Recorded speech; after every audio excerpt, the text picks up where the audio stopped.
So our job at the Ministry of Interior and National Administration is to maintain law and order, ensuring national security and fostering a peaceful environment for all Kenyans and our visitors. Alcohol, drugs, and substance abuse directly undermine our core mandate. As the Cabinet Secretary responsible for internal security, I affirm that our ministry will play a central and unwavering role in implementation of this policy.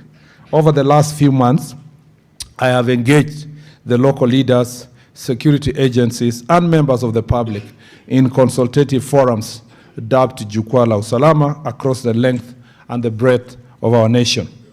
In each of the 22 counties so far visited, alcohol and drug abuse were identified as a major problem, not just in terms of lives, but also as a driver, one of the drivers in the high rate of crime in various parts of our country.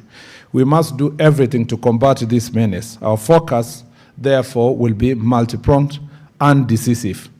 First, on the law enforcement and supply reduction, illicit trafficking, manufacturing and sale of drugs and unregulated alcohol will be met with the full force of the law.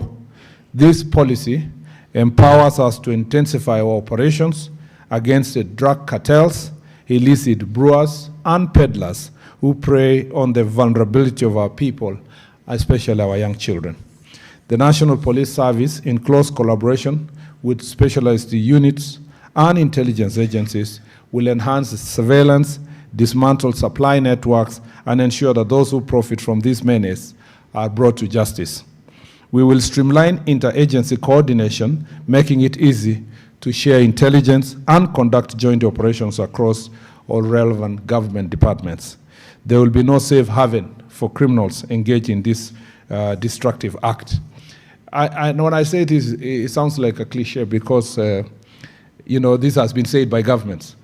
But the experience we got from the Jukwaa la Usalama is such that we have decided that instead of the lofty statements and conferences and workshops and big officers at the national level, we take the problem to the lowest unit possible.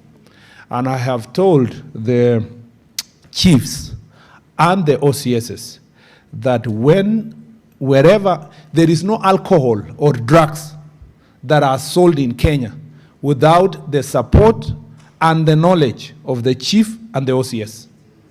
This rest of the stories about the IG, the minister, the CEO, and so forth, it ends at the very lowest unit, the chief and the OCS. And when I say that, the chiefs also said, it is true that we try to do some enforcement work, but if you don't get the support of the OCS, there's nowhere you can go. So finally, it's actually us within the National Police Service. Enforcement is the most important thing at the lowest unit.